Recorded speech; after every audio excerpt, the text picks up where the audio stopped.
कोकणमधून नमस्कार मंडळी. आज आमच्या मालवण ट्रिपचा दिवस आहे तिसरा. सकाळी उठल्यानंतर ना आमच्या डोक्यात एकच विचार चालला होता की आज काय करायचं. काल तर सर्व ॲडव्हेंचर वगैरे करून घेतले होते, त्याच्यानंतर आज काय करायचं हा सर्वांचाच विचार चालू होता.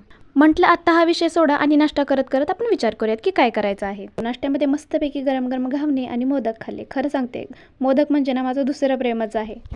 आजचा पूर्ण दिवस ना चिल मूडमध्ये घालवायचं ठरवलं आहे. आपण काय करतो ना, कोकणमध्ये येतो, ॲडव्हेंचर करतो, इकडे तिकडे फिरतो, खातो पितो आणि लगेच निघून पण जातो. त्यापैकी किती लोक कोकण एक्सप्लोअर करतात, किती लोक बीचवरती शांतपणे बसतात आणि लाटांचा आवाज ऐकतात. त्याच्यामुळे ठरवलं की अजिबात गडबड करायची नाही. मग आम्ही बीचवरती गेलो आणि बीच खूप शांत आणि स्वच्छ होता. खरं सांगते, अजिबात गर्दी नाही, कसलाही आवाज नाही, फक्त समुद्राच्या लाटा.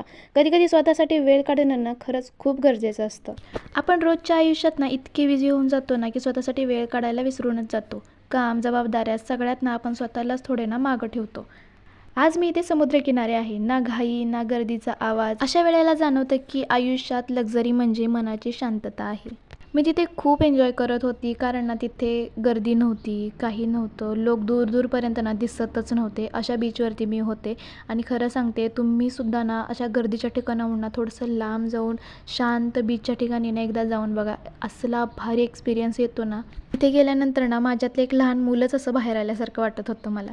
आणि मी ना तिथे शिंपले शोधत होते, पण ते काय मला जास्त मिळत नव्हते. पण ना मला तिथे एक शिंपला दिसला. त्याच्याजवळ मी जाऊन पाहिलं तर ना त्याच्यामध्ये एक छोटासा मासा होता. नंतर मग आम्हाला भूक लागली होती. मग मस्तपैकी असं जेवण केलेलं होतं आणि जेवण इतकं झालं होतं ना की मला सुस्तीच आली होती. त्याच्यानंतर मी थोडासा रेस्ट केला. त्याच्यानंतर मग ठरवलं की आता आपण सनसेट बघायला जाऊयात. सनसेट पाहिला आणि संध्याकाळी आम्ही मस्तपैकी आईस्क्रीम एन्जॉय केलं. चला, आपण भेटूयात नेक्स्ट ब्लॉगमध्ये. बाय.